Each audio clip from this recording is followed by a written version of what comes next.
எல்லோருக்கும் வணக்கம். என் பேரு ஸ்னேகா. கடவுள் ஒருத்தர் இருந்தாருன்னா அவர்கிட்ட ஒண்ணு கேட்டுக்கிறேன். என்ன மாதிரி பசங்க பிறந்தா பணக்கார வீட்டு தான் பிறக்கணும், யாரை வீட்டை பிறக்க கூடாது. ஏன்னா நானும் கஷ்டப்பட்டு எங்க அப்பா அம்மாவும் நான் கஷ்டப்படுத்துறேன். இதுக்கு என்ன கடவுள் படைக்காமலே இருந்திருக்கலாம். வீட்டுல வந்து ஃபீல் பண்ணி சொல்லுவா, எல்லாரும் ஸ்கூல்ல நடக்கிறாங்க, ஸ்கூல்ல நடந்து போறாங்க, ரொம்ப கஷ்டம்.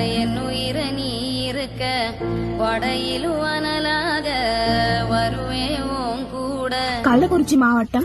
எங்க ஊர் பேரு அம்மன் கொல்லைமேடு. நான் வந்து 9ஆம் வகுப்பு படிக்கிறேன். வீட்டுல நாங்க 3 பொண்ணு, ஒரு தம்பி. எங்க அப்பா அம்மா கூலி வேலை தான் செய்யறாங்க. அம்மா வீட்டுல என்ன பாத்துக்கிட்டு அவங்க வீட்டுல இருப்பாங்க. எங்க அப்பா தான் மூட்டை தூக்குற வேலை பாக்குறாங்க. படிப்பு தான் ரொம்ப பிடிக்கும். நான் ஐஏஎஸ் படிக்கணும்னு ஆசை.